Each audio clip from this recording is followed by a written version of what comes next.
Et sans vouloir être trop long, je voudrais vous dire combien l'Académie des sciences d'outre-mer se réjouit de la tenue dans ses locaux de cette conférence dont le but est de lancer un cycle de réflexion sur les relations historiques et culturelles entre la France et l'Iran.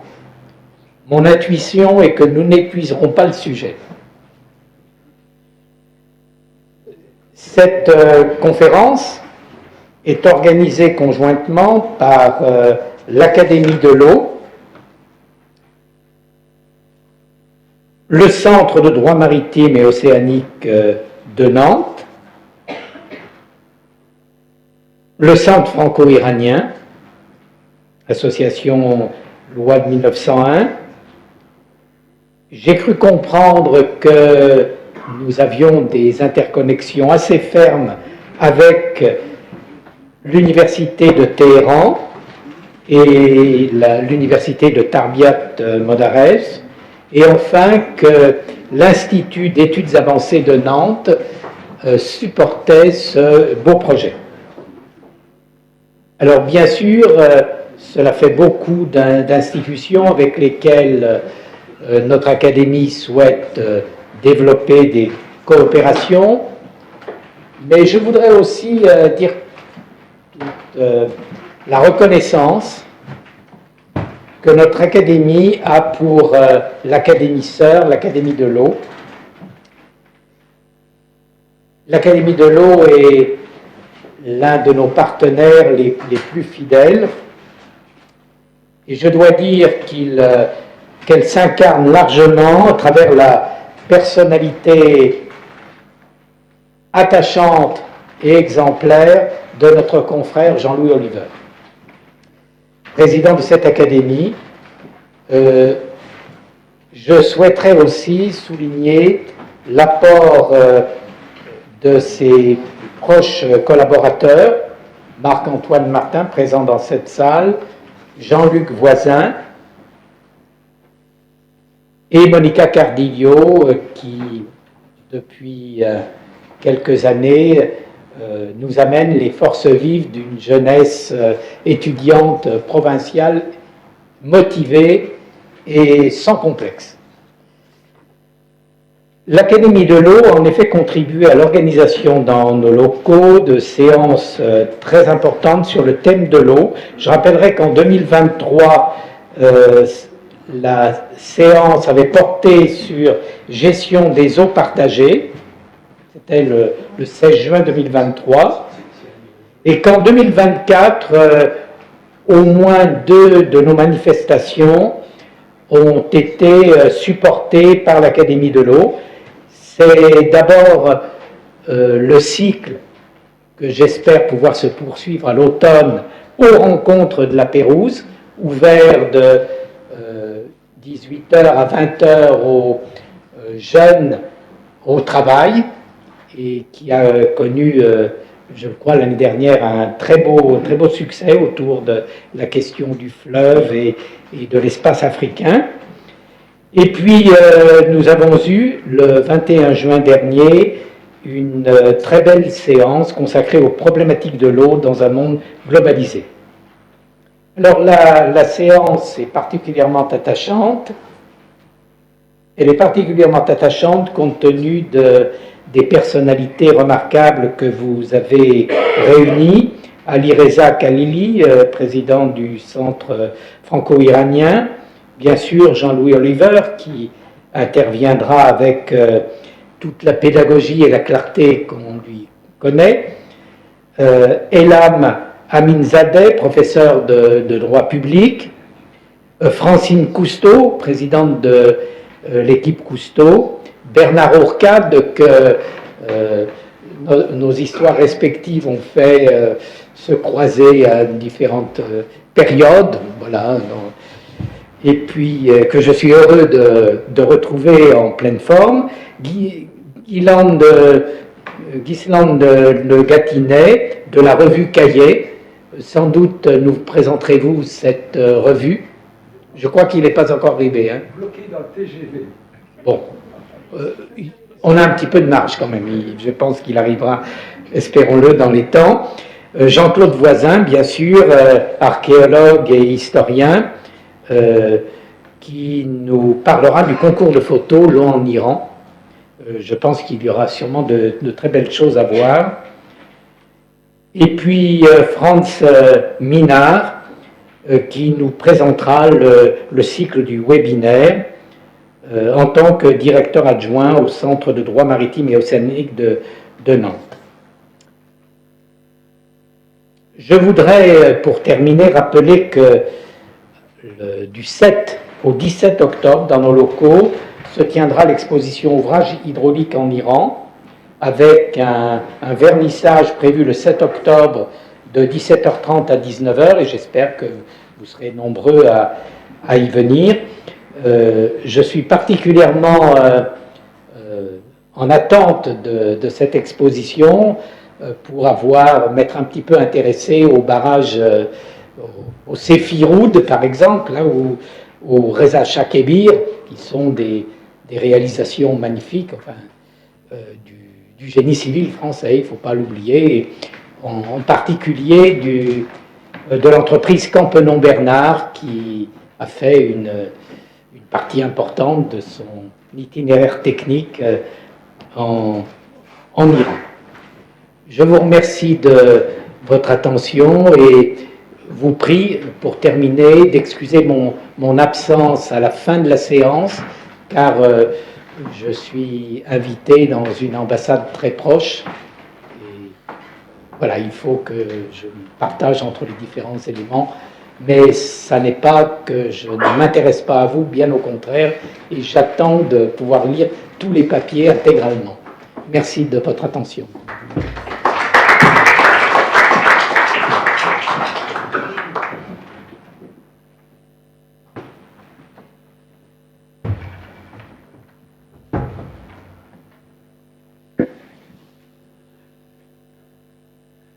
Monsieur le secrétaire perpétuel de cette académie, Monsieur le président du Centre franco-iranien, Mesdames et Messieurs, les personnalités intervenantes, Mesdames et Messieurs les membres de cette académie, chers consoeurs, chers confrères, et je puis dire chers amis.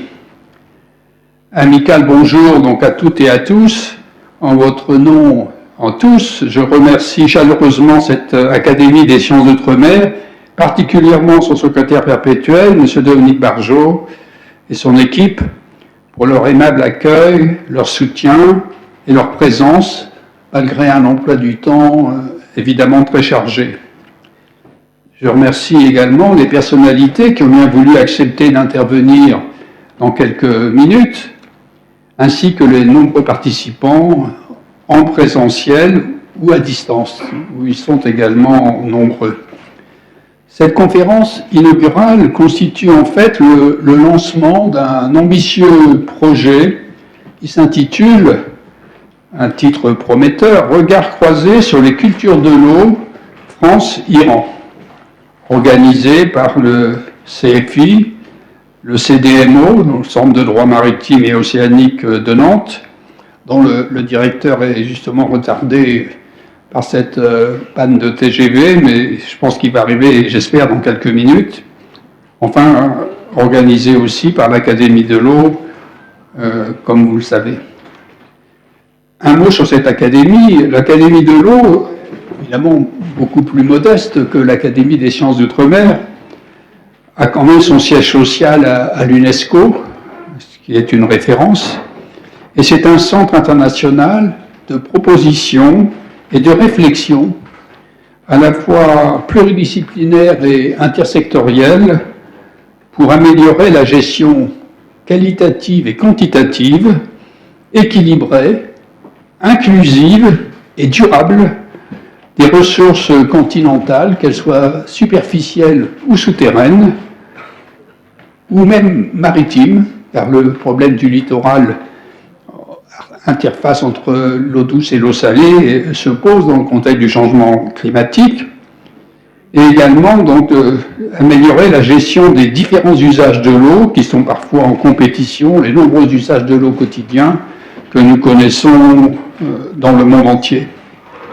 Dans ce contexte qu'on appelle la globalisation et compte tenu, je le répète, du changement climatique. L'Académie de l'eau comprend environ 150 membres, français ou étrangers, d'une vingtaine de pays sur tous les continents, répartis en 2 collèges. Le premier collège dit les personnalités qualifiées et le second collège des personnes morales, soit publiques, privées ou associatives. Les membres, qu'ils soient individuels ou collectifs, sont tous bénévoles et très motivés. Ils doivent être agréés par le conseil d'administration, puis ratifiés par l'Assemblée générale. Conformément au programme prévu, sans plus tarder, je voudrais passer la parole à notre premier intervenant, M. Alireza Khalili, donc le président du Centre franco-iranien, qui est particulièrement impliqué avec nous dans l'organisation et le déroulement de cette manifestation, de cette conférence inaugurale. Donc, si vous voulez bien venir à la tribune.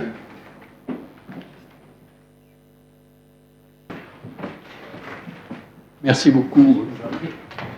Je vais vous mettre là, on va allumer le micro, vous voyez, ou si vous voulez là-bas, c'est comme vous voulez.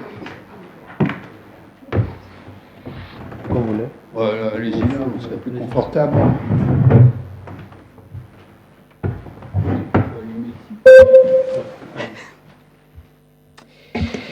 Donc, merci pour votre présence. Bien évidemment, tous mes remerciements à l'Académie des sciences d'Outre-mer, à l'Académie de l'eau, à l'Université de Téhéran et à l'Université de Nantes et l'ensemble des parties prenantes. Donc, par rapport déjà à la question de l'eau en Iran, je vais essayer vraiment d'être très rapide pour ne pas dépasser 10 minutes, même si on me dit 5 minutes. Bon, je vais essayer de faire de mon mieux. Déjà, il faut savoir que l'Iran, c'est un pays de 90 millions d'habitants, sur une superficie qui fait 3 fois la France. Mais néanmoins, c'est un pays aride sur à peu près 85% de sa superficie. Et il faut se rendre à l'évidence, l'Iran c'est un pays dont la population urbaine c'est à peu près 74% de sa population. Pour vous donner un exemple, en France c'est à peu près 79%. Donc du coup, l'importance de la population urbaine fait qu'il y a une répartition assez inégale à la fois des populations, mais aussi des ressources et de la consommation de l'eau. Si je veux faire un état très rapide de l'état des lieux des ressources en eau en Iran, déjà, il y a le problème tout simplement des précipitations. En Iran, la moyenne des précipitations, c'est 250 mm par an. Pour vous donner une idée, c'est un tiers de la moyenne internationale. En France, surtout à Paris, c'est entre 600 et 700 mm. Donc, dès le départ, on a un véritable problème en matière des précipitations. Et il y a un deuxième problème, c'est que si je me base sur les chiffres de World Resources Institute, l'Iran consomme 85% de l'ensemble de ce qu'on appelle ses ressources en eau renouvelable. Autrement dit, la quantité totale d'eau douce qui arrive sur un territoire, soit des cours d'eau, soit la précipitation. Autrement dit, tout ce qui n'est pas évaporé. L'Iran en consomme 85%, ce qui est gigantesque. Et lorsque vous regardez la répartition de la consommation d'eau, vous voyez qu'en Iran, le secteur agricole consomme 92% de l'ensemble des ressources d'eau de l'Iran. Pour vous donner un exemple d'ordre de grandeur, en France, c'est 11%. Après, vous pouvez me dire pourquoi est-ce que l'agriculture consomme autant. Il y a des raisons assez spécifiques à cela. C'est que l'agriculture représente un secteur stratégique en Iran. Dès la révolution de 1979, l'une des inquiétudes des responsables iraniens, c'était d'assurer la sécurité alimentaire de l'Iran pour éviter la possibilité d'un embargo. Donc, le secteur agricole a bénéficié d'énormément de soutien. Et en effet, ça a marché. Aujourd'hui, l'Iran est quasi autosuffisant et on est même devenu une puissance agricole. Mais il y a eu un coût. Le coût, c'est l'utilisation extrêmement importante des ressources en eau. Et puis, il y a aussi la problématique de la consommation des Iraniens. L'Iranien type consomme 250 litres d'eau par an. Autrement dit, pratiquement 2 fois la moyenne mondiale. Ce n'est pas nécessairement lié à la culture iranienne qui nous amène à consommer beaucoup d'eau, mais il y a aussi le prix de l'eau. L'État en Iran subventionne très fortement l'eau. Donc le prix est très bas, on en parlera assez rapidement. Donc le résultat de tout cela, c'est qu'on considère que 97% du territoire iranien se trouve en stress hydrique très élevé. Et la quantité d'eau disponible par habitant en Iran, qui il y a 50 ans était de l'ordre de 6000 mètres cubes, aujourd'hui c'est 1200 mètres cubes. Sachant qu'en dessous de 1000 mètres cubes, c'est considéré comme une situation de crise importante. Maintenant, quels sont les défis actuels de l'Iran? Il y a déjà un défi, c'est la surexploitation des ressources. En effet, il y a ce qu'on appelle le surpompage des nappes phréatiques. On estime que dans un certain nombre de zones en Iran, les nappes phréatiques baissent de niveau de 1 à 2 mètres par an. Et la raison, c'est qu'il y a, d'après les chiffres de cette année, en Iran, près de 1 million de puits. Et sur ce 1 million de puits, vous en avez 300 à 400 000 qui sont des puits illégaux. Et bien évidemment, ça puise dans les nappes phréatiques. L'autre élément, c'est la multiplication des barrages. L'Iran, beaucoup de gens l'ignorent, c'est le 3e pays du monde par le nombre de barrages construits. À l'heure où je vous parle, il y a en Iran 567 barrages.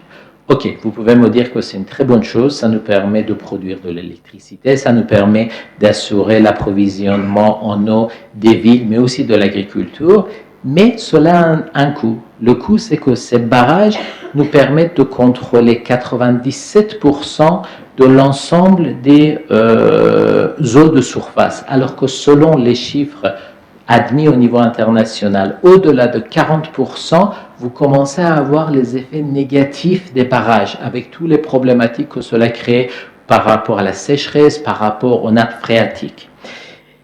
Il y a aussi la question de l'agriculture dont je vous ai parlé. L'agriculture consomme 92% des ressources en eau. On l'estime à peu près à 86 milliards de mètres cubes par an, ce qui est tout simplement gigantesque.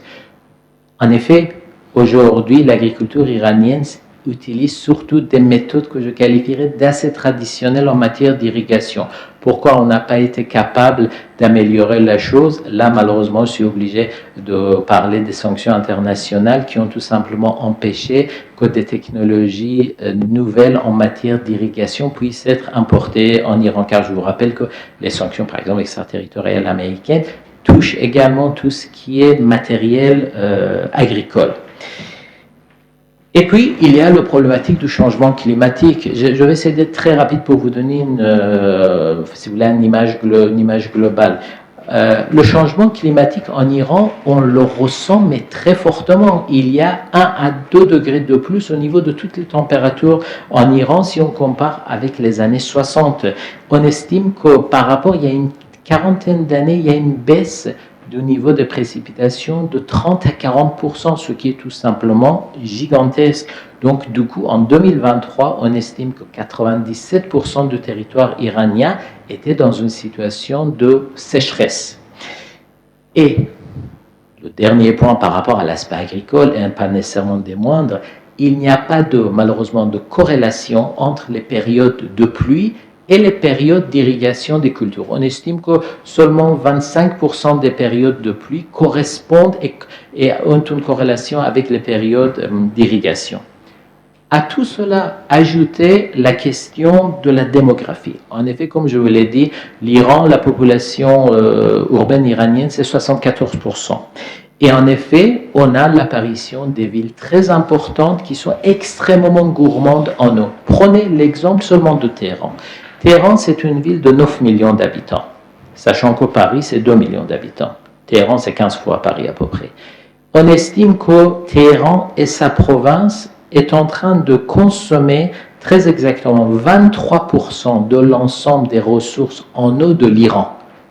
Avouez que c'est énorme. C'est énorme. Il y a une autre problématique, c'est la problématique de l'âge avancé du réseau de distribution d'eau, en particulier à Téhéran. On estime que les pertes au niveau de ce réseau de distribution est de l'ordre de 30 à 40%. Pourquoi on n'a pas réussi à le résoudre? Permettez-moi de vous raconter, mais vraiment en 2 secondes, une anecdote. En 2016-17, il y a eu des négociations très importantes avec l'une des plus grosses sociétés françaises dans le domaine de l'eau, parce que l'objectif, c'était qu'ils viennent moderniser le réseau de distribution d'eau à Téhéran, et l'objectif annoncé, c'était une perte de 5% seulement, alors qu'aujourd'hui, c'est une perte de 30 à 40%. Pas la peine de vous dire qu'entre-temps, il y a eu Donald Trump, il y a eu 2018 et le retour des sanctions américaines, et ces sociétés françaises a dû partir. Donc, vous voyez comme malheureusement, l'effet des sanctions, on le ressent sur cet aspect. Et puis, il y a le problématique connue de tous les Iraniens des subventions étatiques. L'État, pour des raisons évidentes du confort de la société et des populations iraniennes, subventionne très fortement l'eau. Pour vous donner une idée, l'eau qu'on utilise enfin, dans les ménages, si vous voulez, consommation domestique, en Iran coûte 7 centimes d'euros le mètre cube. Et pour l'utilisation industrielle, ça coûte 12 centimes d'euros le mètre cube. En France, si je vous donne une moyenne très globale, c'est à peu près 4 euros ou 4,30 euros. Donc vous voyez la différence. Et on estime que le prix de l'eau en Iran aujourd'hui ne couvre même pas le prix et le coût de la production et de la distribution. On estime que le prix actuel de la vente de l'eau en Iran couvre à peu près 35 à 45% du prix de revient. Et là, c'est le véritable problème qui amène malheureusement les Iraniens, il faut l'avouer, à gaspiller l'eau. Étant moi-même prof de géopolitique, je ne peux pas ne pas parler aussi de l'aspect géopolitique. Je vous rappelle que la guerre de 8 ans entre Saddam Hussein et l'Iran, lorsque Saddam Hussein a envahi l'Iran, a commencé à cause d'une problématique de rivières frontalières. Je vous rappelle qu'aujourd'hui, on a également pas mal de problèmes avec le régime des talibans en Afghanistan parce qu'il y a une rivière qu'on appelle la rivière Helmand ou en persan Irmand. Il y a un accord entre les deux pays de 1973 pour que l'eau puisse entrer en Iran. Sauf que le gouvernement des talibans a construit des barrages, etc. Cela a créé des tensions extrêmement importantes d'ordre militaire dans la bande frontalière qui est quand même 950 km. Donc vous voyez, même les aspects géopolitiques sont là. Et je finis vraiment en 2 minutes sur les solutions. C'est quoi les solutions? Déjà, la première des solutions, c'est la modernisation de l'irrigation agricole. L'État iranien a un objectif très clair, c'est de réduire la consommation d'eau au niveau agricole de 30%. Cela signifie quoi? Cela signifie que d'ici l'année prochaine, il faudrait que près de 2 millions d'hectares puissent être irrigués par des méthodes les plus modernes en matière d'irrigation. Et j'insiste, en Iran aujourd'hui, seuls 12% des sols arables sont cultivés parce qu'on manque d'eau. Donc si on réussit à réduire la consommation d'eau de l'agriculture, ça nous permettra cette fois-ci pas seulement d'être autosuffisant comme maintenant, pas seulement d'être une puissance agricole au niveau régional, mais carrément de devenir une puissance internationale en matière agricole. Il y a aussi la question de la réutilisation des eaux usées. Aujourd'hui, en Iran, vous avez 160 usines de traitement de l'eau usée. On estime que 60% des eaux usées en Iran seront traitées d'ici l'année prochaine. Mais encore une fois, par rapport aux besoins, les capacités actuelles sont très très faibles. Peut-être la solution viendrait de la désalinisation. Je vois bien, sauf que la désalinisation coûte extrêmement cher pour la fabrication, ça coûte extrêmement cher pour l'exploitation, sans parler des quantités astronomiques d'énergie nécessaires pour que l'eau, à partir des usines qui sont au bord de la mer, puisse être transférée vers l'intérieur du pays. Cela n'empêche que l'Iran a déjà pas mal d'usines de désalinisation qui fonctionnent au niveau du Golfe Persique, au niveau de la mer d'Oman. Mais encore une fois, la capacité actuelle, c'est 0,5 million de mètres cubes par jour, ce qui n'est pas énorme. Il y a un projet énorme de transférer l'eau de la mer Caspienne vers l'intérieur du pays et on estime que ce sera de l'ordre de 1 million de mètres cubes, mais ce n'est pas encore fait. Et puis il y avait, encore une fois, dans les années 2016-2017, un projet par la même société française dans le domaine de l'eau, qui malheureusement n'a pas fonctionné non plus à cause des sanctions américaines, c'est qu'ils avaient découvert avec des savants iraniens qu'au niveau de la mer d'Oman, ce que peu de gens savent, il y a des couches d'eau douce bloquées entre des couches d'eau salée. Et l'objectif, c'était d'envoyer des navires spécifiques pour pomper cette couche d'eau douce et de le transférer sur le sol iranien.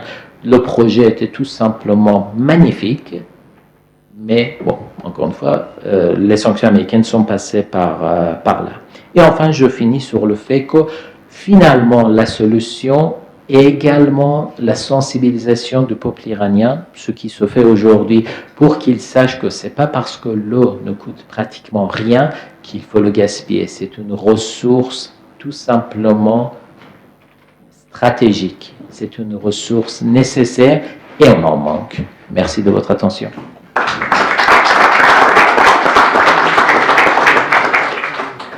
Merci beaucoup. Merci beaucoup, cher Président Kadimi, pour votre présentation précisément documentée et très intéressante par conséquent. Et merci à nouveau aussi pour votre action et votre soutien dans notre démarche ambitieuse qui démarre aujourd'hui. Je vous propose de prendre place au premier rang de notre salle. Parmi les personnalités intervenantes, c'est plus que mérité. Ensuite, malheureusement, je dois excuser l'absence pour raison de santé de Madame Francine Cousteau, présidente de l'équipe Cousteau. C'est tout à fait fâcheux pour elle, bien sûr, et on regrette son absence, car cette équipe Cousteau est impliquée sur le rivage iranien de la mer Caspienne. Elle a travaillé et elle projette actuellement une étude sur les rivages du golfe d'Oman, toujours côté iranien, évidemment. Donc je ne sais pas si quelqu'un peut nous en parler de l'équipe Cousteau, j'ai bien peur que non, donc nous allons devoir passer au prochain intervenant qui va intervenir depuis Téhéran en visioconférence. J'espère que la connexion va marcher. Donc je présente cette personnalité. Il s'agit du docteur Bizan Abbassi, qui est professeur de droit public et de droit de l'environnement à la faculté de droit et de sciences politiques de l'Université de Téhéran, et qui va nous présenter un bref aperçu d'un sujet important, le droit à l'eau en Iran, un sujet qui est au cœur de notre thème de cet après-midi. Donc, est-ce que, Pierre Belfils, la connexion peut être mise en route? La voici. Donc, est-ce que vous voyez avec le son? Bonjour, donc, professeur, vous avez la parole. Bonjour. Avec traduction simultanée. Car... Non, je vais parler en français. Je vais parler en français. Est-ce que je peux commencer? Oui, je vous en prie. Je dois d'abord remercier le Centre franco-iranien, l'Université de Nantes, dont j'ai fait mes études en doctorat en droit public dans cette université depuis 2002 jusqu'en 2006. Et je dois remercier aussi la faculté de droit et de sciences politiques de l'Université de Téhéran pour organiser ce colloque. Ma présentation s'intitule « Un bref aperçu du droit de l'eau en Iran ». Dans cette présentation, nous voulons parler sur la nature juridique de l'eau en Iran, dans la section 1, et puis la protection et l'exploitation de l'eau dans la section 2, la protection et l'exploitation de l'eau section 3, excusez-moi, la protection de la mer et de la rivière contre la pollution pétrolière, section 3, et puis enfin la protection des zones humides selon les lois, les règlements iraniens. La nature juridique de l'eau en Iran, avant l'adoption de la loi de la nationalisation de l'eau en 1968 et de la loi de distribution équitable de l'eau en 1982, la propriété de l'eau tant superficielle que souterraine relevait de la catégorie des mobahat. Mobahat est une propriété qui s'appartient à personne, qu'il s'agisse de l'État ou de particulier, et chacun peut la posséder, la saisir, l'exploiter et la posséder. Aujourd'hui, dans notre pays, l'eau est un bien public. Et le gouvernement est responsable de la gestion, de la protection et du contrôle de son exploitation. Conformément à l'article 45 de la Constitution iranienne de 1979, les eaux comprennent les sources et les canaux d'eau du pays et font partie des propriétés et des richesses communes et sont sous le contrôle du gouvernement. Les biens publics appartiennent à tous les citoyens du pays, et les personnes publiques les gèrent en leur nom pour exercer leurs fonctions et pour les utiliser. La propriété publique ne suit pas les règles générales liées à la propriété privée. Il a ses propres lois et réglementations. L'usage commun des biens publics, tels que les ressources naturelles, y compris le déplacement dans le ceci, est un droit et doit être libre, égal et gratuit pour tous. Et le gouvernement ne peut le limiter ou le soumettre à une autorisation, mais son usage exclusif et temporaire est soumis à l'obtention d'un permis du gouvernement et au paiement d'une redevance. Selon la loi de nationalisation des eaux adoptée en 1968, toute eau coulant dans la rivière, source naturelle, vallée, ruisseau et tout autre chemin naturel, tant superficiel que souterrain, ainsi que les crues, les égouts, lacs, marais, étangs et les ressources naturelles des eaux minérales et souterrains sont considérés comme une richesse nationale et appartiennent au public. Et la responsabilité du maintien, la responsabilité du maintien, excusez-moi, la responsabilité du maintien et l'exploitation de cette richesse nationale, ainsi que la construction et la gestion des installations de développement des ressources en eau, est confiée au ministère de l'eau et de l'électricité. Selon la loi sur la distribution équitable de l'eau, les eaux sont communes et sous le contrôle du gouvernement, mais le gouvernement est responsable du maintien, de l'autorisation et du contrôle de leur exploitation. Le gouvernement a le pouvoir de détruire des constructions gênant à l'eau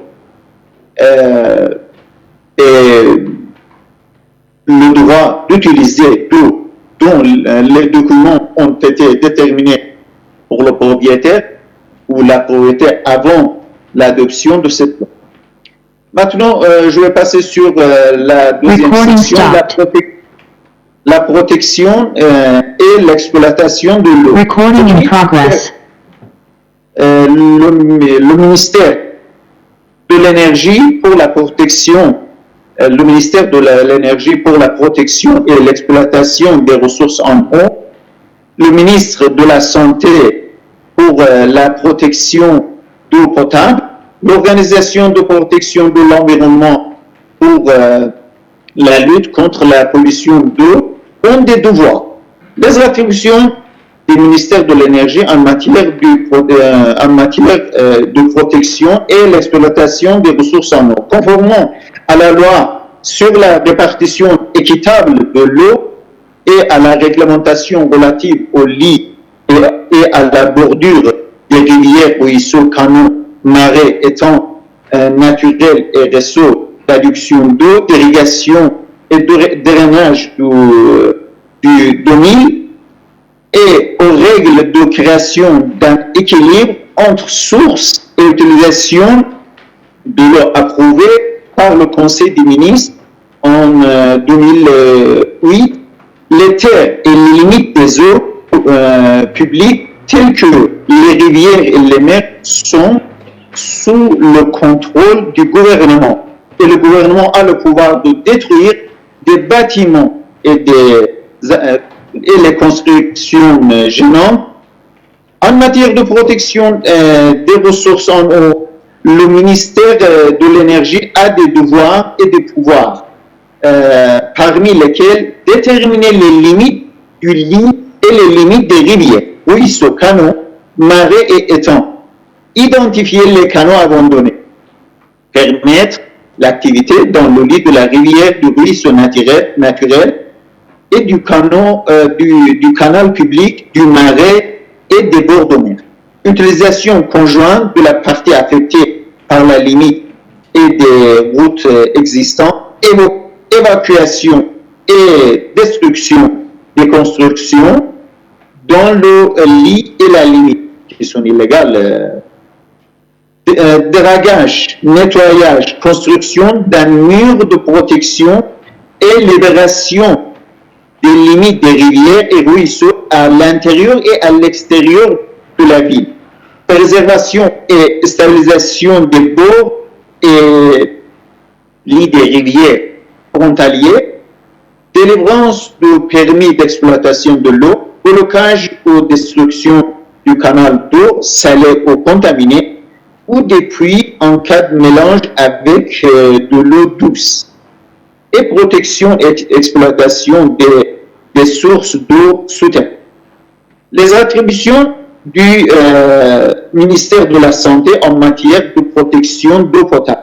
Selon le règlement sur la santé environnementale adopté par le Conseil des ministres en 1992, le ministère de la Santé a des devoirs en matière de protection des ressources en eau potable, parmi lesquelles le contrôle de la qualité de l'eau potable, la formation d'un comité pour la protection d'eau potable dans la province afin de prévenir la pollution des sources d'eau et d'améliorer les sources d'eau potable et le contrôle de qualité ainsi que la collecte et l'élimination sanitaire des eaux usées, et la tâche à prendre aux gens d'attirer coopération intersectorielle dans ce domaine.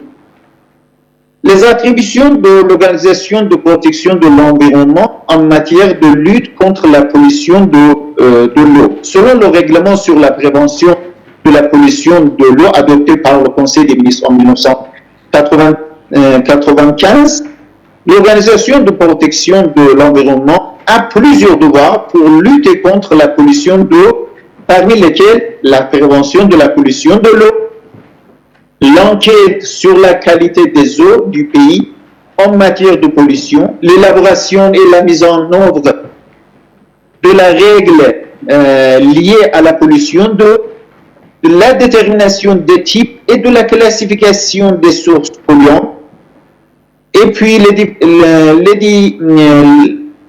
l'identification de l'utilisation d'outils ou des méthodes pour éliminer ou réduire les polluants, détection de la dilution de la concentration des substances polluantes dans les eaux usées lors de l'étape de rejet à titre de purification, inspection des sources polluées, échantillonnage des eaux usées et de déchets solides provenant de sources polluantes, et détermination du type de l'étendue de leur pollution et l'émission d'un avertissement de décontamination, la prévention de l'activité des sources polluantes et l'élaboration et la mise en œuvre du plan de transfert des sources polluantes après l'accord du Conseil des ministres. Garantie des exécutions pénales pour la pollution de l'eau et possession non autorisée de ces ressources. Tout acte entraînant la pollution de l'eau et des rivières, l'utilisation non autorisée des eaux usées et la possession non autorisée de ressources d'eau constitue un crime. Contamination de l'eau et de sa distribution et utilisation non autorisée des eaux usées. L'article 688 du Code pénal du 1996, il a dit sur la pollution de l'eau et à sa distribution et l'utilisation non autorisée des eaux usées, il est ainsi. Toute action connue pour constituer une menace pour la santé publique, telle que la pollution de l'eau potable ou la distribution d'eau potable contaminée, l'élimination insalubre de déchets humains et de bétail et de déchets, de déversement de substances toxiques dans les rivières, les ordures dans les rues et l'abattage illégal de bétail, l'utilisation non autorisée des eaux usées brutes ou des eaux usées de stations d'épuration à des fins agricoles et interdites, et les auteurs sont passibles de sanctions plus sévères, pollution selon les lois spéciales. S'ils ne font pas, ils seront emprisonnés jusqu'à un an. Possession non autorisée de sources d'eau. Tout acte de possession non autorisée de sources d'eau, de ruisseaux naturels ou provoquant une perturbation ou une obstruction des droits dans les cas submentionnés, des sanctions pénales et civiles. Selon l'article 45 de la loi sur la distribution équitable de l'eau, les personnes suivantes sont condamnées à 15 jours à 3, de 15 jours à 3 mois d'emprisonnement disciplinaire selon le crime et de l'avis du juge de la charia. Maintenant, je vais passer sur la troisième section sur la protection de la mer et de la rivière contre la pollution. La mer et la rivière doivent être protégées contre toutes sortes de déchets et de pollution, y compris la pollution pétrolière. La mer est protégée contre la pollution dans les documents internationaux. Dans notre pays, la loi sur la protection de la mer et des rivières frontalières contre la pollution pétrolière a été approuvée par le Parlement en 1975. Après l'adoption de cette loi, la loi sur la protection des mers et des rivières navigables contre la pollution par la substance pétrolière a été approuvée en 2010. Afin d'appliquer la loi sur la protection des mers et rivières navigables contre la pollution pétrolière, l'Organisation des ports et des maritimes et d'autres organes exécutifs ont des tâches qui comprennent inspecter les navires et les installations pétrolières et empêcher leurs activités illégales, empêcher l'entrée d'eau pétrolière à sang ou parois, création et gestion des installations nécessaires à la réception des eaux résiduelles et des déchets pétroliers. Tâche après, il a aussi une des tâches après notification d'une pollution pétrolière et enquête sur les conditions climatiques et les écosystèmes marins. Quatrième section est sur protection des zones humides. Dans cette section, nous parlons de la protection des zones humides selon sa définition et son importance. de la protection des zones humides dans le droit international et national, de la position de la Commission nationale de la coordination et de gestion des zones humides du pays, les devoirs et pouvoirs de l'Organisation de protection de l'environnement dans la protection de la zone humide et la sanction pénale des violations de lois et des règlements de protection, de restauration et de gestion de la zone humide. Définition de la zone humide et son importance. Les zones humides sont des zones marécageuses, des plans d'eau naturels, artificiels, permanentes ou temporaires, avec l'eau stagnante ou courante, douce ou salée. Les zones humides sont les habitats des oiseaux, des mammifères, de reptiles, d'amphibiens, d'espèces aquatiques et invertébrés, une réserve très importante de matière génétique, végétale et animale, et de nombreux poissons de mer, crabes, escargots, qui dépendent tout au long de leur reproduction, la croissance ou la nutrition dépendent aux zones humides. Les zones humides ont un rôle très important dans la collecte des eaux de surface, le stockage et l'approvisionnement en eau, la réinjection de l'eau souterraine, déplacer l'eau de zones humides vers les aquifères souterrains, l'alimenter les aquifères souterrains, évacuer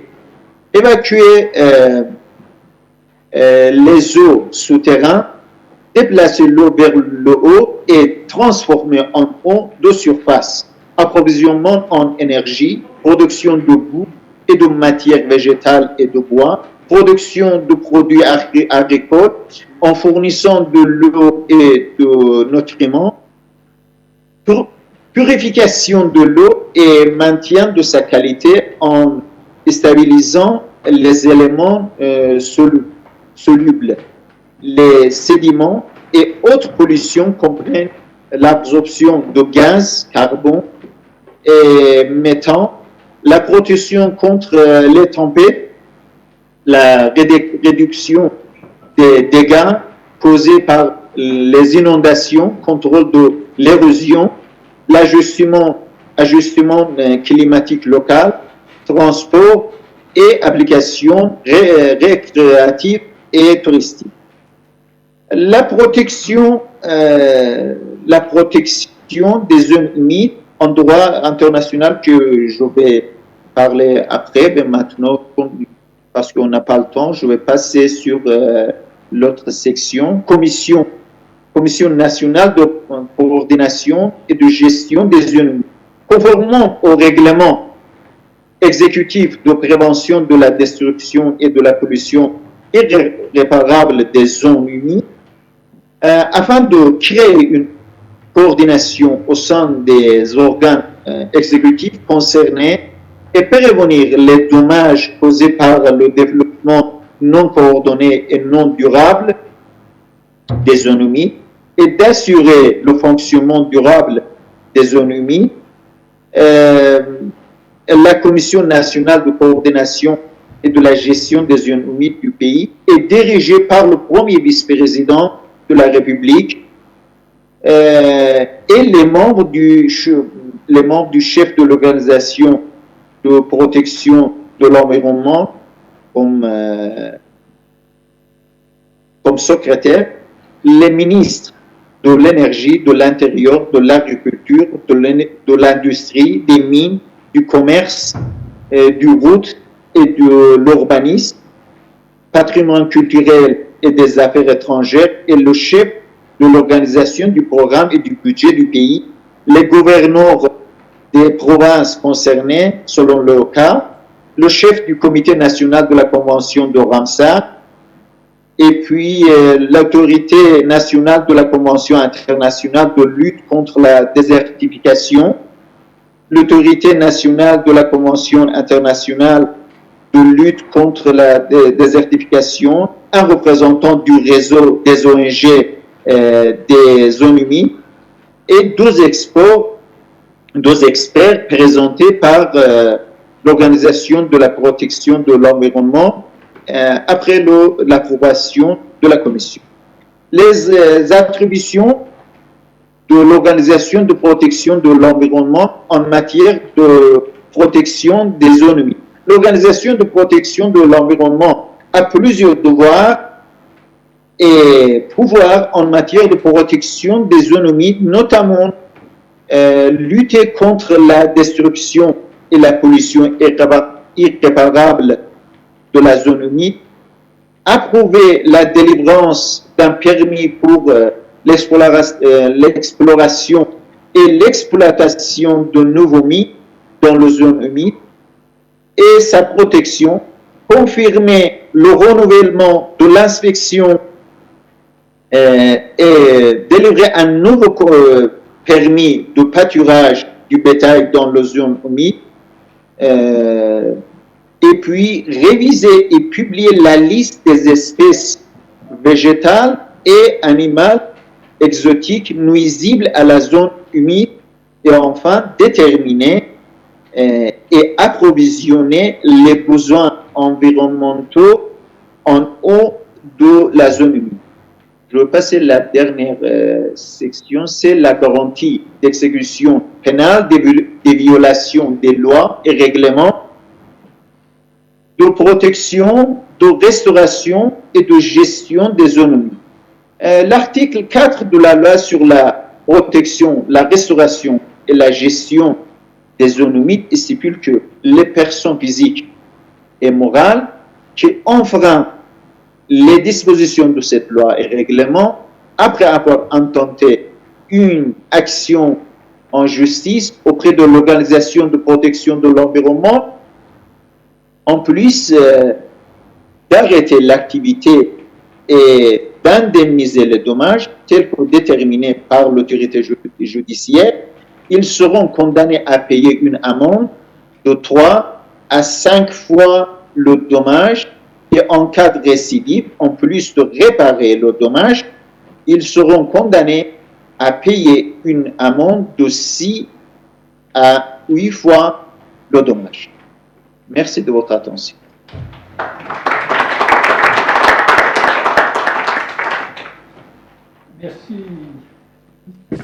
Merci beaucoup, docteur Abbassi, pour votre présentation à la fois juridique et institutionnelle, mais même aussi technique et documentée, concernant non seulement l'eau, mais également l'environnement, les zones humides, très largement.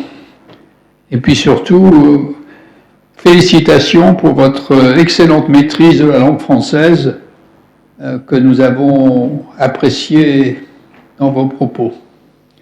Merci, merci. Merci beaucoup. Alors merci. Maintenant, je vais donner la parole à Monsieur Bernard Ourcade, qui est directeur émérite au CNRS dans Monde iranien et indien, ancien directeur de l'Institut français de recherche en Iran. Donc c'est à vous, si vous voulez bien, de prendre place à la tribune pour intervenir une dizaine de minutes, car il faut que nous respections quand même à peu près l'horaire prévu.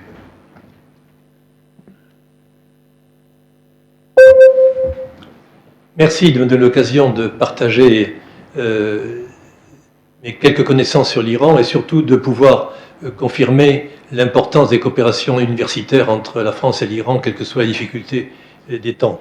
C'est une chose extrêmement importante et donc que l'Académie des sciences d'outre-mer et l'Académie de l'eau et d'autres institutions ici donnent la parole à des collègues universitaires venant de Téhéran ou d'ailleurs est quelque chose de très important.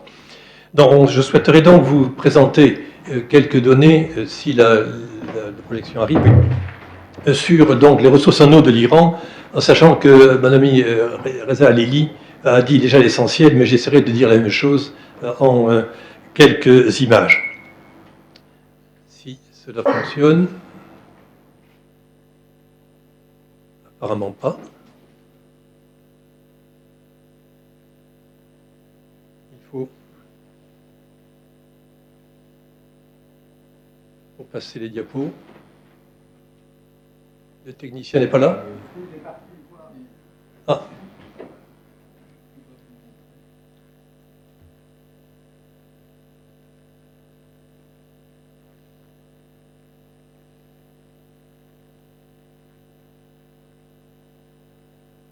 Ça marchait tout à l'heure.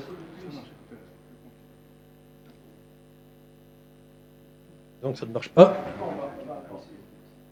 Oui, alors tu me passes la diapo suivante. Sachant qu'on avait prévu que ce soit presque 25 minutes, une demi-heure, mais si vous avez... D'accord, mais on est... je ne pensais pas, mais enfin bon. Donc on dit souvent que l'Iran est le pays des déserts. C'est vrai, on l'a parlé tout à l'heure, mais suivant. Mais en fait, on dit souvent que l'Iran est un pays où l'aridité est menaçante, avec une vision extrêmement pessimiste de la situation. Et Alireza Halili a signalé les difficultés qu'il y avait. Diapo suivante. On voit aussi que l'Iran est noyé dans les eaux trop abondantes et victime du changement climatique. Bref, le changement climatique est à la sauce éternelle et explique tout. Les choses sont en fait beaucoup plus simples peut-être que cela. Suivant. En effet, l'eau est abondante en Iran. L'Iran est un pays où il y a beaucoup d'eau. Beaucoup de pays dans le Moyen-Orient n'ont pas la chance de l'Iran, et vous le voyez dans les promesses caspiennes que d'autres sont approvisionnés à nous, parce que l'Iran a des montagnes. L'Alborz au nord, le Zagros à l'ouest, et ces montagnes arrêtent les précipitations qui viennent de l'ouest ou du nord-ouest, et donc, suivant. Et donc, on a effectivement en Iran une écologie assez particulière, puisque les déserts sont au centre de l'Iran, c'est le cœur de l'Iran, et le désert du Lout est le désert le plus absolu du monde, le désert le plus chaud du monde. C'est donc quelque chose d'épouvantable, ce cœur de l'Iran, mais c'est le cœur géographique en même temps. Mais en Iran, ce qui est important, suivant, c'est que les montagnes sont l'âme de l'Iran. C'est-à-dire que c'est de là que tout part. Et je prends la photo du mont Damavand, où dans la mythologie iranienne se trouvent les dieux, et c'est le point culminant, c'est le Fujiyama iranien. Tous les Iraniens ont quelque part la photo tous les candidats aux élections ont la photo de Damavand, qu'on soit à droite, à gauche, au milieu, en haut, en bas, tout le monde vante les montagnes d'Iran. Suivante, parce qu'en effet, les montagnes sont en haut, arrêtent les précipitations, ont de la neige, et entre les montagnes et le désert vivent 90% des Iraniens sur le Piémont. L'Iran, c'est le pays des Piémonts. Et l'Iran, c'est le trésor de l'Iran. Parce que la neige, l'eau ne tombe pas simplement pour s'écouler et être perdue dans le désert, non, elle est stockée pendant tout l'hiver, pendant tout le printemps, et il y a de l'eau en Iran jusqu'à la fin de l'été. Autrement dit, ce réservoir naturel est extrêmement important.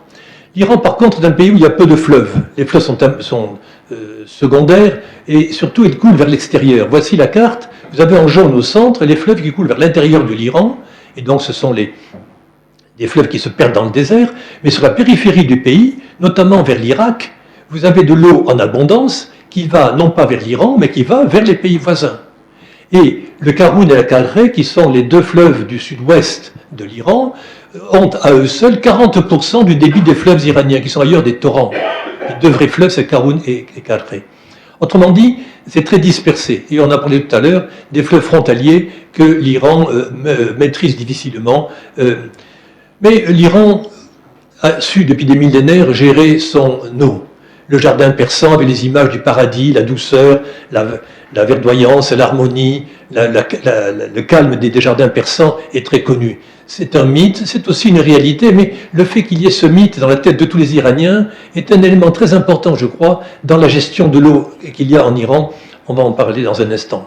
Parce que, effectivement, depuis des millénaires, les Iraniens ont réussi à maîtriser l'eau qui descendait des montagnes, et vous le voyez ici, en vert les forêts iraniennes, en rouge les zones irriguées, qui entourent le désert central. Mais partout en Iran, les petits filets rouges que vous voyez correspondent aux zones irriguées, c'est une partie de photosatellite, et donc montre que partout en Iran, on sait gérer l'eau de façon intéressante et originale, avec, diapo suivante, effectivement, la technique des ranats.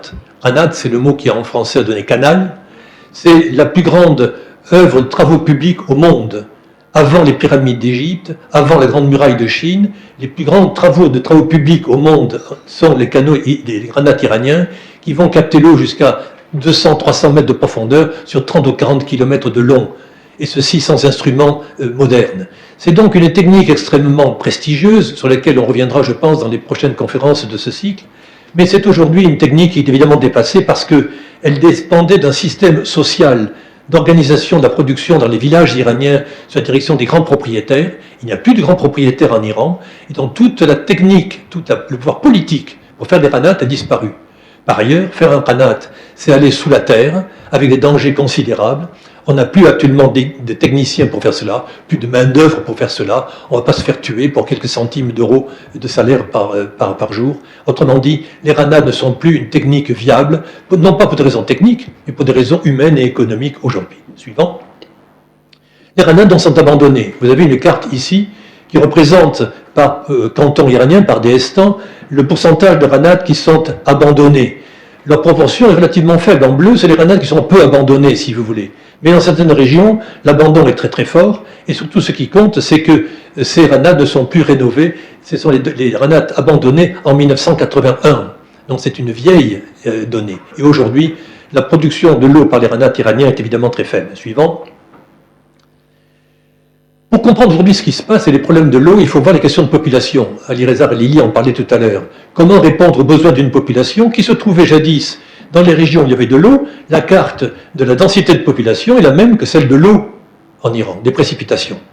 Mais aujourd'hui, cette population n'habite plus n'habite plus les villages, mais habite les villes.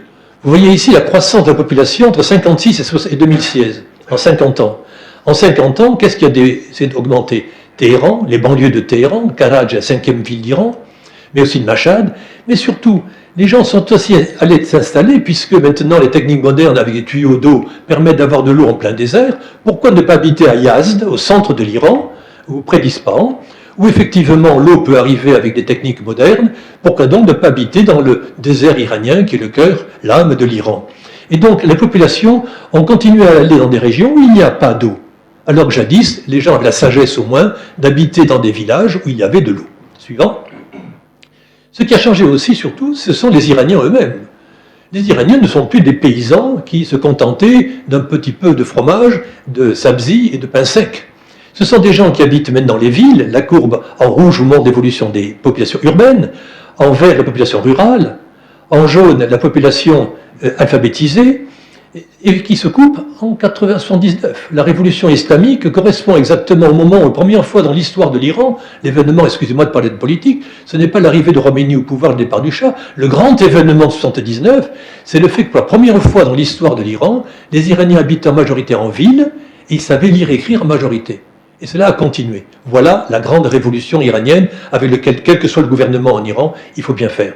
Petit détail aussi, voyez, maintenant la précédente, le pourcentage de femmes de régions rurales qui savent lire et écrire était quasiment zéro en 1956, et aujourd'hui, c'est 80% des femmes dans les villages qui savent lire et écrire. Ça explique beaucoup de choses aussi, société iranienne. Donc une société qui a radicalement changé. Suivant.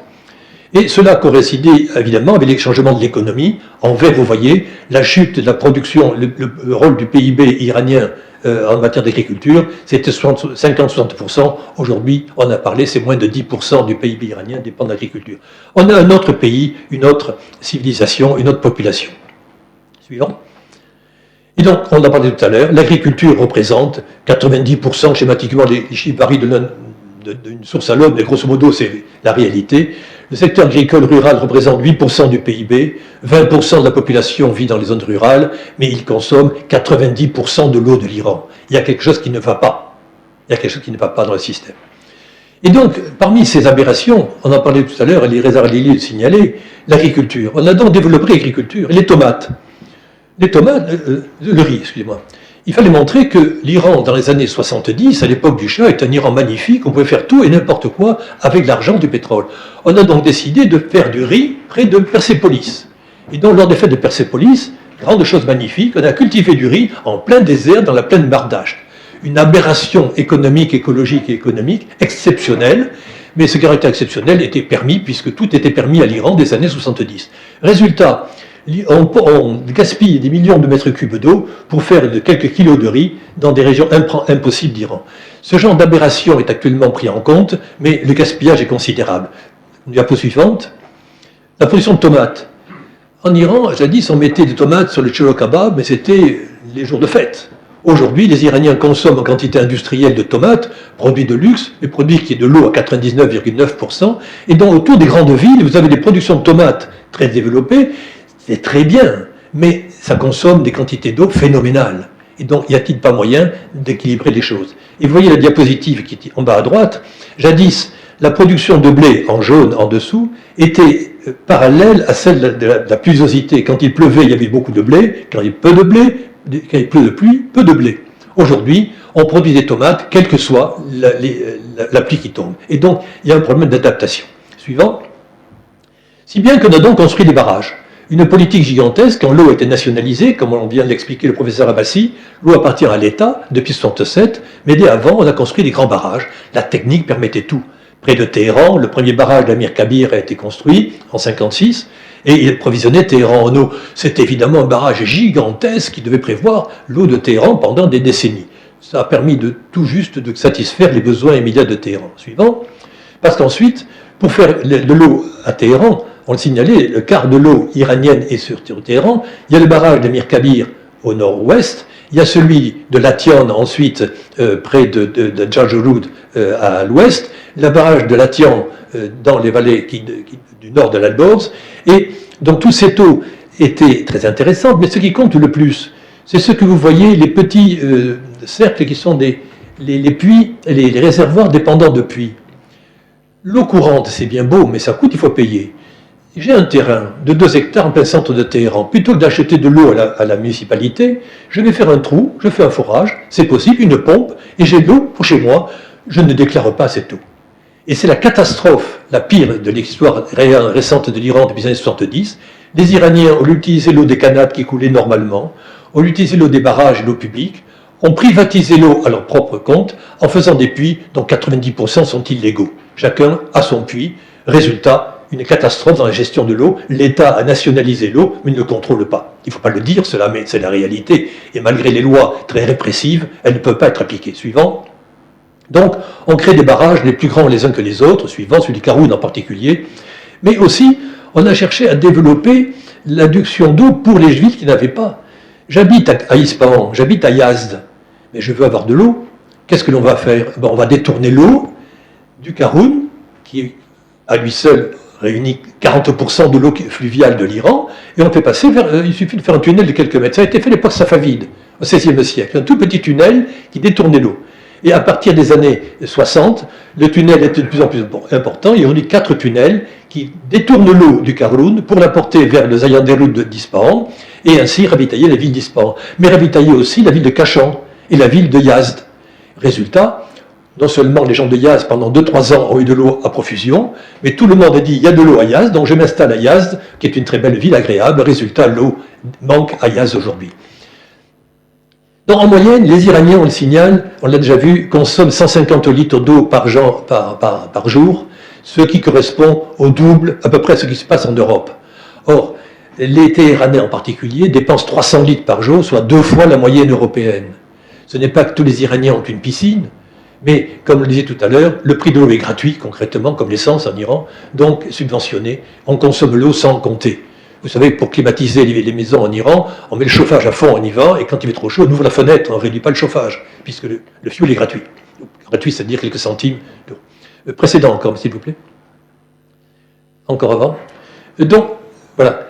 Donc, les besoins, les pertes en eau sont importantes, et donc, finalement, sur les puits, j'ai dû compter 650 000, 1 million, peut-on, mais peu importe, ces niveaux de production de l'eau privée sont catastrophiques. Suivant. Voici un tableau qu'on pourrait conduire en longueur, mais on revient aux choses essentielles. Vous avez en bas, effectivement, l'usage. L'eau potable, c'est 8%. Les industries, 2% simplement, alors d'un pays industrialisé, c'est 30 à 40% de l'eau qui est consommée par les industries, et 90% pour l'agriculture. L'agriculture qui, effectivement, est, comme le disait un collègue britannique, un jardin négligé. L'Iran a des capacités agricoles considérables, mais qui sont très mal gérées.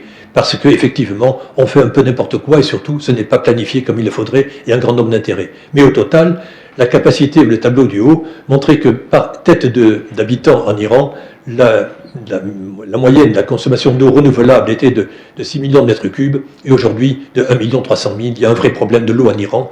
Non pas qu'il manque d'eau, mais qu'elle est mal répartie. Suivant.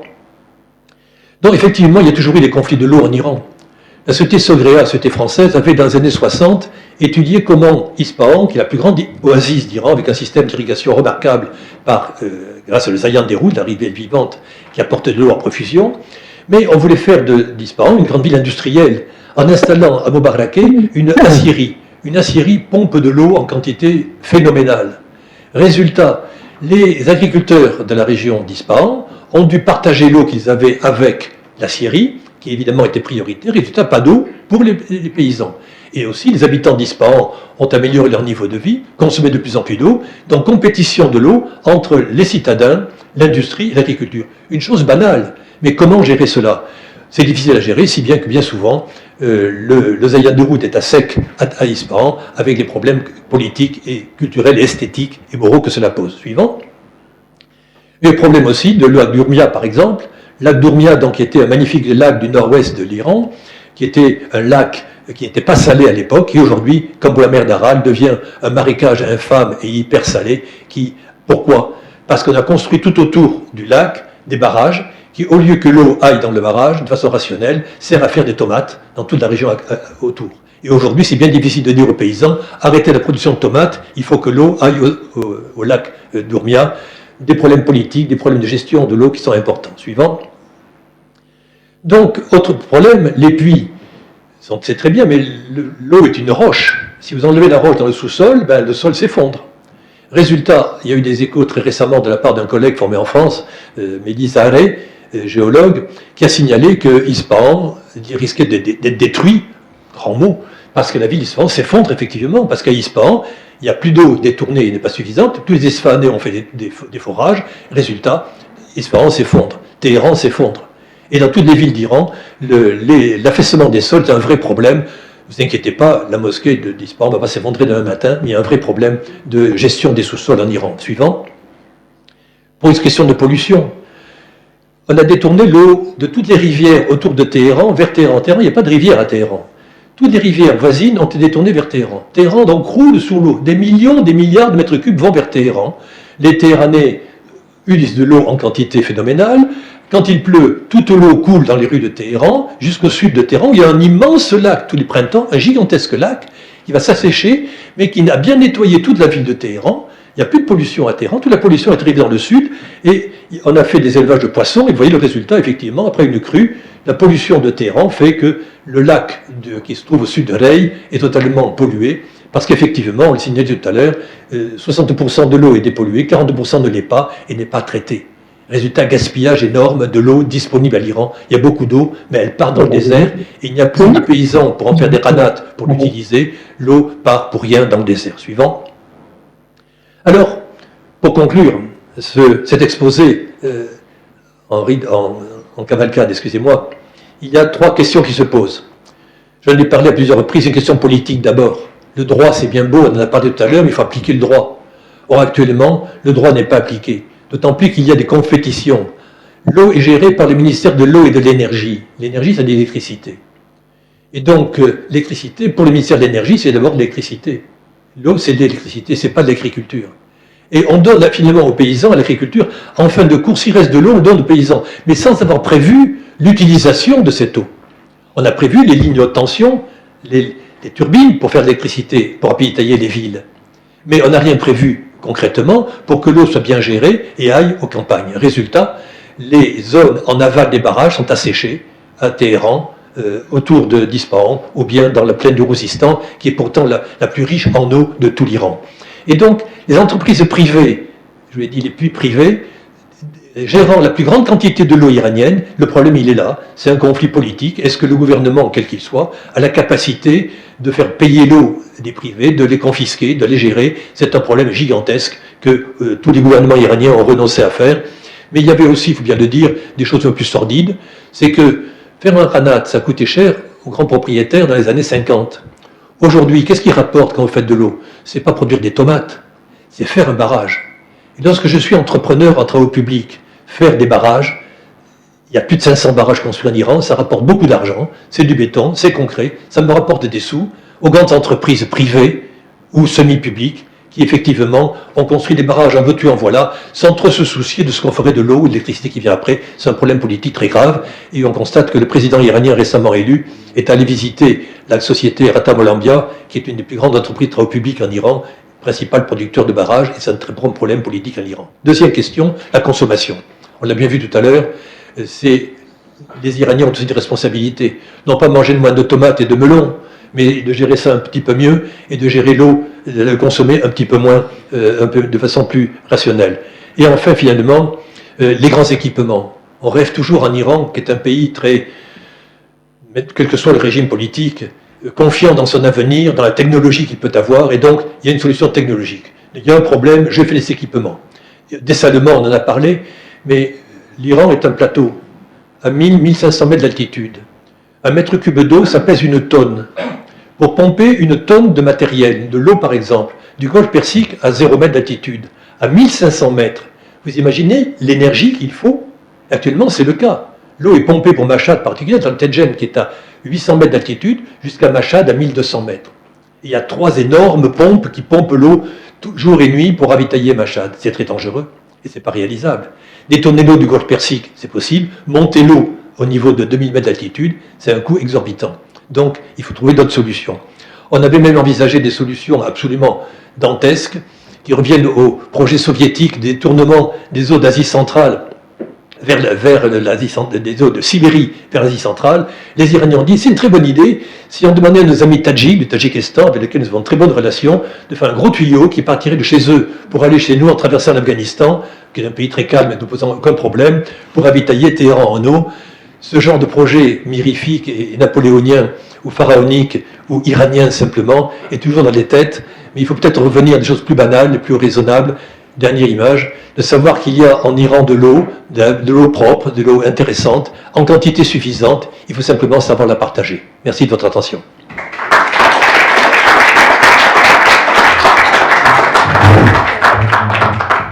Merci beaucoup pour votre remarquable communication. Donc merci pour votre remarquable communication qui est à la fois illustrée par des images très représentatives en un laps de temps très contraint malheureusement, mais qui a été très instructive parce que très précise et à la fois le passé mais la vision prospective qui va avec. Maintenant, la parole est à Monsieur Delagatinée dans la revue Cahiers, qui va nous parler de l'exemple de Nantes. Nantes, port fluvio-maritime, à la fois atlantique et oriental. Alors, à vous la parole, en essayant malheureusement d'être aussi concis que possible, car nous avons nos contraintes d'horaire que vous imaginez.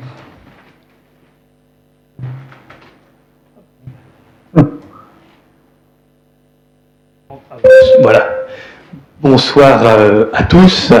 Alors j'avais prévu de vous passer un petit PowerPoint, mais malheureusement c'est vrai que l'arrivée du TGV a fait que je n'ai pas pu le charger. Alors je vais essayer de vous faire rêver avec des images portuaires et internationales. D'un autre côté, n'oublions pas que Jules Verne est nantais, qu'il a su nous faire rêver par des écrits. Donc je vais me lancer à mon tour, juste le temps de rebrancher tout ça.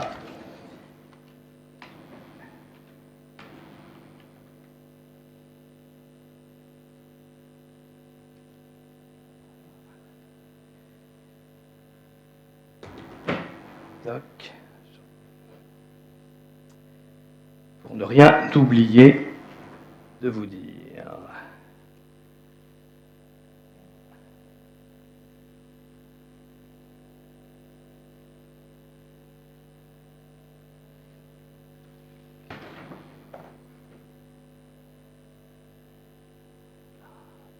J'arrive tout de suite. Hop.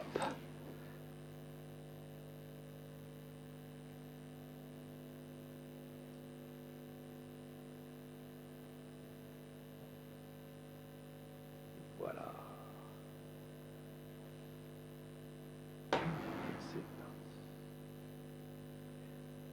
Bien, alors, je peux vous parler quelques secondes de ce qu'est Cahiers. Cahiers, ça veut dire comprendre et apprendre l'histoire institutionnelle et économique en région. Parce qu'on a des forces à travers tout le territoire et des histoires et des images et des histoires économiques extrêmement intéressantes à travers tous les territoires. Donc Cahiers est né à Nantes il y a 2 ans, se développe.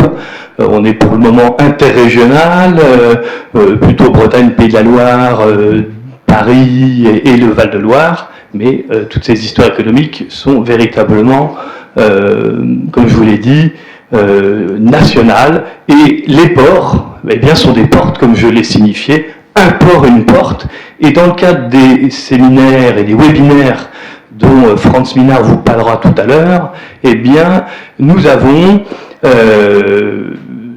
eu l'idée de créer et de trouver des liens entre ces ports. Donc, déjà, on peut commencer par le port de Nantes, puisque je travaille avec le CDMO et l'Université de Nantes.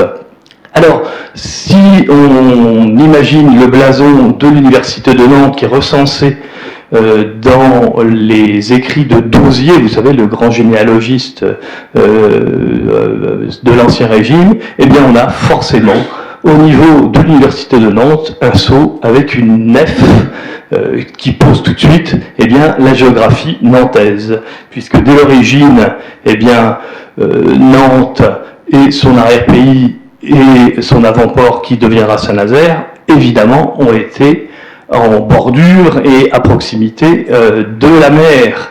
César ne s'y est pas trompé, puisque dès qu'il arrive en Gaule, il remonte vers le nord-ouest et il va découvrir des peuples qu'il appelle Armores, des peuples de la mer, ce qui donnera l'Armorique. Alors l'Armorique n'a jamais été une province romaine, mais c'est une union de ces ports, en tout cas de ces tribus celtes du quart nord-ouest de la France, qui ne se contentent pas du tout à ce qu'on pourrait penser à la simple péninsule bretonne, mais qui va pratiquement des Calettes, les falaises de Caux, voire des Ambiens, Amiens, jusqu'au Lémovis, Limoges. Donc tout ce qui est à l'ouest de cette ligne, eh bien, appartient au peuple armoricain, qui travaillait d'ailleurs avec l'autre côté de la Manche, les Bretons de l'île de Bretagne, avant que ceux-ci ne viennent en Armorique pour fonder la petite Bretagne qu'on appelle la Bretagne maintenant. Passons quelques siècles, puisque Nantes étant un port c'est une porte, comme vous l'avez compris, et eh bien Nantes sera, comme de nombreux ports européens, pratiquement la plupart, eh bien un comptoir de la Hanse. Et que venaient chercher ces grands navigateurs, ces grands marchands du Nord au niveau de l'Atlantique? Eh bien forcément le sel, qui était cette ressource absolument indispensable à la vie et à la survie de nombreux peuples. Donc on a une ville, non pas une ville hanséatique, mais en tout cas un comptoir hanséatique qui est Nantes. On va peu à peu sortir évidemment de l'Europe, après avoir parlé du XVIe siècle et la présence à Nantes des Espagnols. Les plus grands marchands espagnols, les plus grands marchands nantais au XVIe siècle, ce sont les Espagnols. On arrive au XVIe siècle, c'est l'époque des grandes découvertes, et les Espagnols, les Portugais et bien d'autres vont traverser, ce que feront évidemment les Nantais. On arrive comme ça au XVIIe et au XVIIIe siècle. Je vous passe l'épopée Morutier, mais c'est la morue qui a commencé à permettre aux Normands, aux Bretons, aux Poitevins de traverser et d'aller sur les côtes en face pour gagner le Nouveau Monde. Va s'installer ensuite à Nantes, et puis dans ce port qui deviendra l'Orient et l'apostrophe, la Compagnie des Indes orientales, et on a la plupart des ventes, en tout cas Nantes s'arrangera après 1720 pour que la totalité des ventes, ça ne durera qu'une quinzaine d'années, mais soit les ventes de la Compagnie des Indes soient eh bien, réalisées à Nantes. Quand on pense à Nantes, évidemment, on pense au XVIIIe siècle et on pense au commerce triangulaire. Nantes, évidemment, c'est plutôt le commerce atlantique. on voit et on imagine ce triangle qui relie à la fois les ports européens, mais parlons de Nantes puisque ça a été malheureusement le premier port négrier français devant Bordeaux, peut-être derrière Liverpool en Angleterre, mais à ce niveau-là on ne fait pas de concours, on connaît très bien le mécanisme de négociation, hein, puisqu'on va envoyer les bateaux des ports français, anglais, vers les côtes d'Afrique occidentale. On va traiter avec les princes africains des produits manufacturés en Europe occidentale. Et de là, eh bien, on échange ces produits manufacturés contre des captifs africains qui sont entassés sur des bateaux. On traverse l'Atlantique, puisqu'avec le mot port, on peut faire transport, mais on peut faire déportation également. Et donc, eh bien, ces captifs seront vendus comme esclaves dans les dites colonies, dans les plantations, notamment à Nantes, c'est principalement Saint-Domingue. Et de Saint-Domingue, de la Guadeloupe, de la Martinique, on ramène également du sucre, du café, du cacao, du tabac, tous ces produits exotiques. On ferme ainsi le triangle.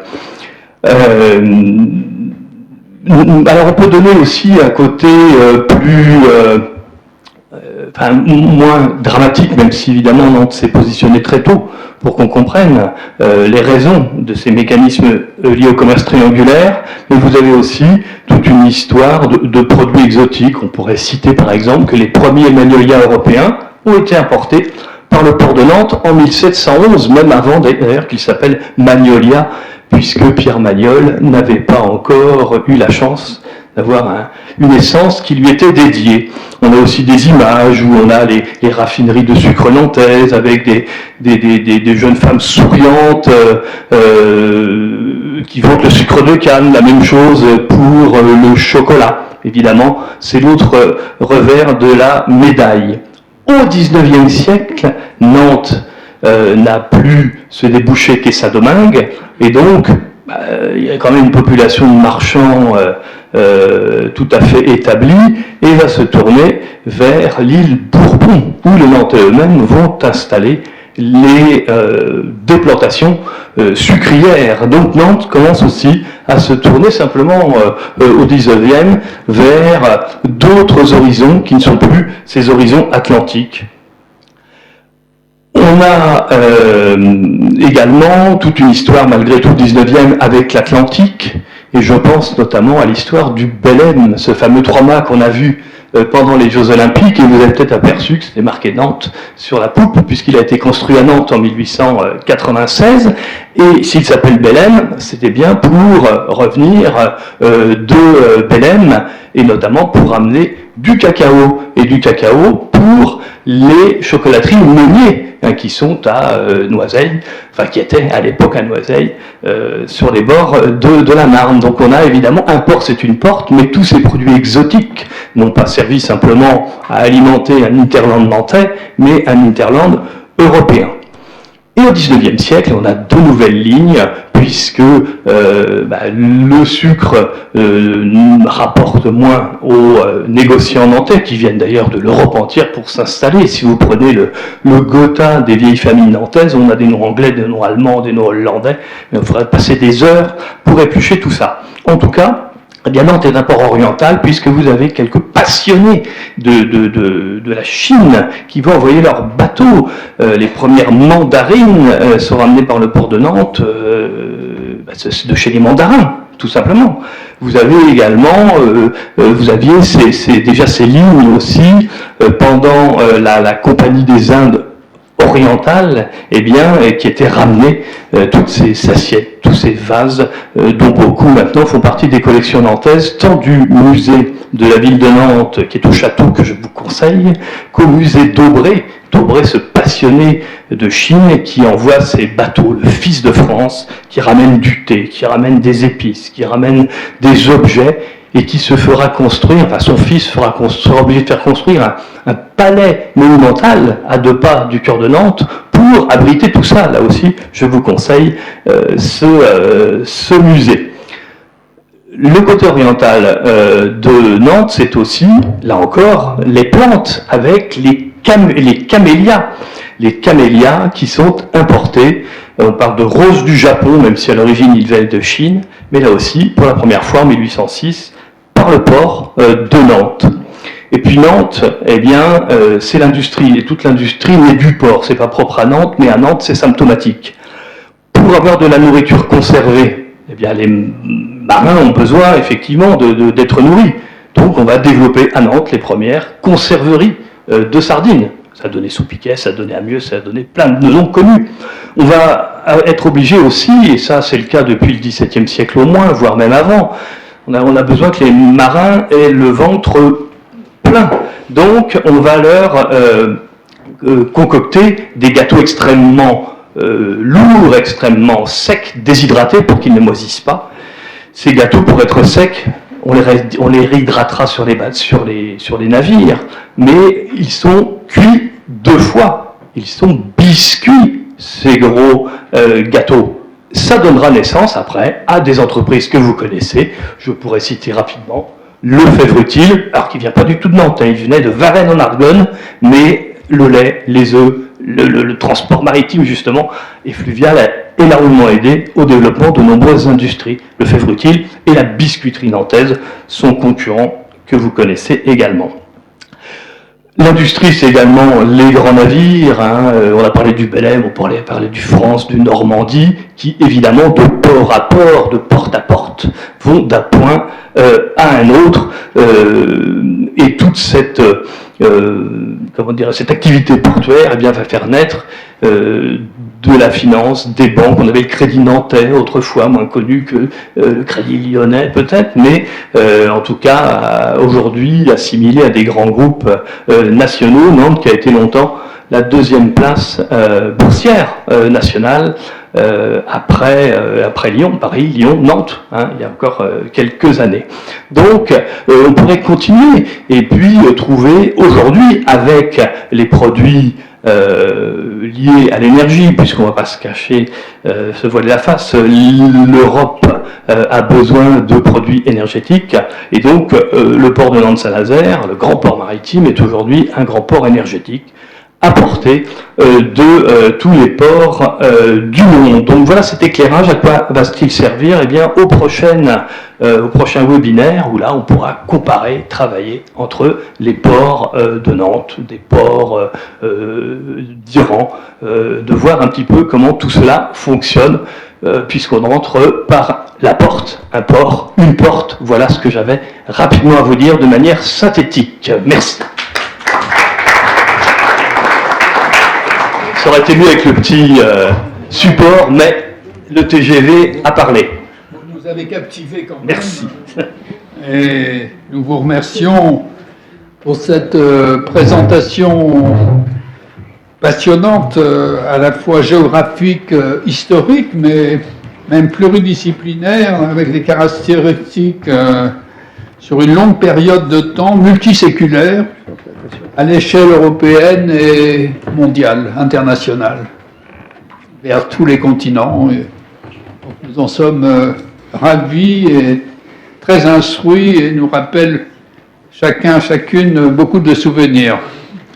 La parole est maintenant à M. Jean-Claude Voisin, qui est archéologue, historien français, ancien directeur de l'Institut français de Téhéran, membre de la Société asiatique, qui va nous présenter le concours de photos Turlot en Iran, ITAC, avec un PowerPoint des œuvres sélectionnées. Et d'ailleurs, vous avez une petite brochure sur les tablettes il va vous l'expliquer, une présentation de l'exposition dans ces murs au mois d'octobre. Merci, mon cher Jean-Louis. Écoutez, on n'a pas de temps à perdre. Nous allons clôturer cette séance par déjà les prévisions sur cet événement qui a vu le jour aujourd'hui, qui va durer, on l'espère, sur les 9 mois avant un prochain accouchement de clôture, et qui sera consacré donc au regard croisé sur l'eau entre l'Iran et la France. Et les prochains événements, eh bien, je vais vous en dire 2 mots de l'un, et puis mon ami Franz Minard vous parlera des autres. Dans 15 jours exactement, nous allons vous donner rendez-vous à ceux et celles que ça intéresse pour pour nous retrouver ensemble ici pour un vernissage. Il était inconcevable de travailler avec l'Iran sans que la culture iranienne, le savoir-faire artistique, la poésie de ce peuple ne se manifeste à travers le sujet qui est celui de nos rencontres à partir d'aujourd'hui. Et donc le Centre franco-iranien s'est associé à une galerie privée, à une galerie privée qui s'appelle ITAC, qui est un laboratoire photographique argentique, donc de manière traditionnelle, exemplaire, qui se trouve dans le 8e arrondissement de Paris. Et ensemble, nous avons lancé, c'était un peu une gageure, un concours photo sur l'ensemble de l'Iran, concours qui s'adressait à la créativité iranienne, c'est-à-dire aux photographes résidant sur le sol iranien, et on leur a demandé comme travail de nous fournir leur perception, leur vision, leur interprétation de l'eau, de manière très générale, de l'eau en Iran. Nous avons reçu les dossiers de 202 photographes iraniens, 4000 photos, on fait partie de ces dossiers, et un jury composé de spécialistes français, conservateur en chef du musée d'Orsay, conservateur en chef du musée du Quai Branly, Jacques Chirac, grand reporter, président de l'association photo Nicéphore Niepce, et j'en passe. Côté iranien, des personnalités, présidente de la maison de la photographie, président de l'association des photographes, le directeur de la photographie du réalisateur Abbas Kiarostami et d'autres, et nous avons sélectionné un gagnant. Une trentaine d'autres ont vu leurs photos récompensées, et 40 œuvres ont été sélectionnées et seront présentées à l'Académie des sciences d'outre-mer à partir du mardi 8 octobre à 17h30, où nous nous retrouverons au 3e étage sur un fond musical en direct d'instruments traditionnels iraniens qui nous mettront dans l'ambiance de, on va dire, la musique savante iranienne le mardi 8 octobre à 17h30. Voilà, je vous donne rendez-vous à tous et à toutes pour découvrir cette exposition photo, qui n'est pas une exposition, oui, je souligne, de type géo, c'est-à-dire que notre jury franco-iranien a fait le choix de l'artistique. Donc c'était la qualité artistique des photographes iraniens qui a été mise en valeur. Par contre, le prochain bulletin de la Société des Amis, je pense que le président va me faire oui, ok, présentera un article avec une sélection d'une vingtaine de photos qui, elles, viennent de ces 4000 photos et donnent une image multidirectionnelle des rizières de la Caspienne, en passant par les fameux tunnels souterrains dont Bernard nous a parlé, les fameux Ranat, en allant du lac d'Ournier, qui est quasiment à sec et salé aujourd'hui, pour nous retrouver du côté des fleuves du sud de l'Iran, du Rouzestan et d'autres. Voilà, j'en arrête et je donne la parole au prochain candidat et dernier pour qu'il conclue aussi vite que je l'ai fait. Bravo. Bravo, nous sommes très désireux de participer à cette inauguration le 8 octobre. À vous, France Minard, de prendre la parole. Vous êtes maître de conférence à la faculté de droit de l'Université de Nantes et directeur du Centre de droit maritime et océanique qui coopère depuis plusieurs années en Iran. Et allez-vous nous présenter la suite de Jean-Claude Voisin? Merci beaucoup, merci à tous. Il me revient de conclure très rapidement cette belle soirée d'ouverture en présentant le webinaire que nous avons tous organisé à la rencontre des eaux douces avec l'Académie de l'eau, mais aussi des eaux salées avec l'Académie des sciences d'outre-mer et le CEDEMO.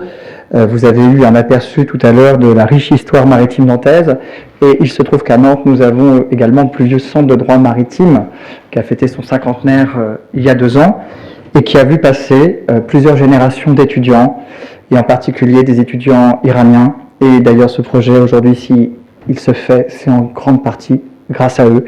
Et je voudrais rendre hommage aussi à quelques noms d'étudiants qui m'ont particulièrement marqué, comme Amel Amin, comme Ali Raza Ganad, qui a été la cheville ouvrière de ce travail tout au long de l'année, et également des grands professeurs qui ont collaboré avec le fondateur de notre centre, comme le professeur Montaz, qui avait écrit Droit de la mer avec le professeur Dupont-Avis. Ça me semblait nécessaire de leur rendre hommage à tous, parce que cette aventure, elle se fait grâce à des aventures humaines et des rencontres entre nos étudiants iraniens et les professeurs français et les académies.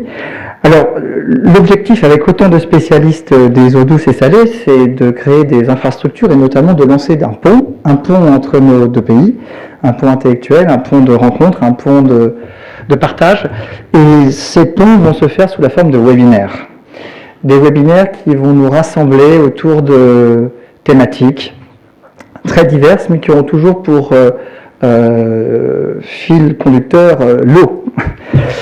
Le premier webinaire se déroulera le 30 octobre. Il sera coordonné par Martin Ndende, puisque je ne suis que le directeur adjoint du centre. Martin Ndende, qui est le directeur du CDMO et qui sera assisté de M. Ali Reza Ganad sur les ressources et le droit maritime. Le deuxième webinaire aura lieu le 27 novembre. Il sera consacré aux questions d'hydrologie, aux questions des zones humides, et sera sous la conduite de Mme Monica Cardio, qui est également secrétaire générale de l'Académie de l'eau et professeure au CDMO. Le 18 décembre, nous aurons un troisième webinaire sur l'érosion et les vulnérabilités littorales et côtières, qui sera sous la conduite de M. François Guiziou, qui est directeur de recherche au CNRS, et maître Philippe Marc, qui est avocat et membre de l'Académie de l'eau. Le 22 janvier, nous aurons un webinaire sous la direction de M. Oliver, président de l'Académie de l'eau, sur les questions d'ingénierie, mais plus généralement sur toute l'histoire de la mécanique des fluides et toute l'histoire technique très riche que l'on peut partager entre spécialistes iraniens et français. Le 19 février, ce sera une thématique beaucoup plus littéraire, puisque nous aurons une séquence sur les regards croisés sur la littérature et l'eau, entre la France et l'Iran. Et les deux dernières séances seront des séances très importantes qui nous auront sur des problématiques à la fois très contemporaines et les plus anciennes. La séance consacrée à l'archéologie, qui sera conduite par M. Jean-Claude Vazin. Et enfin, la séance qui a été annoncée tout à l'heure par Guylain de la Catinais sur l'économie et les perspectives d'échange entre nos deux pays par les voies maritimes. Je vous remercie, je tenais à remercier aussi le secrétaire perpétuel de l'Académie des sciences d'outre-mer qui nous fait l'honneur de nous recevoir ce soir et qui nous permet de travailler dans ces excellentes conditions. Merci à tous et bon webinaire. Grand merci, cher France, pour cette présentation, pour votre dynamisme et votre créativité, avec l'efficace concours, entre autres, d'Ali Reza Ganad, doctorant au CDMO. Au terme de cette conférence, donc, je renouvelle nos chaleureux remerciements aux intervenants, à l'ensemble des participants, en présentiel ou en visioconférence, à l'Académie des sciences d'outre-mer pour son hospitalité et celle de son équipe, qui s'est très aimablement mobilisé pour nous ce soir, ainsi qu'au Centre franco-iranien et au Centre droit maritime et océanique, notre partenaire amical. Maintenant, la séance se termine, mais pas vraiment, car nous avons un buffet cocktail amical qui nous attend au 3e étage de cet immeuble par les escaliers que vous avez empruntés en arrivant. Donc, j'espère que le traiteur a tout installé et nous aurons le plaisir de pouvoir discuter entre nous en tête-à-tête dans quelques instants. Merci.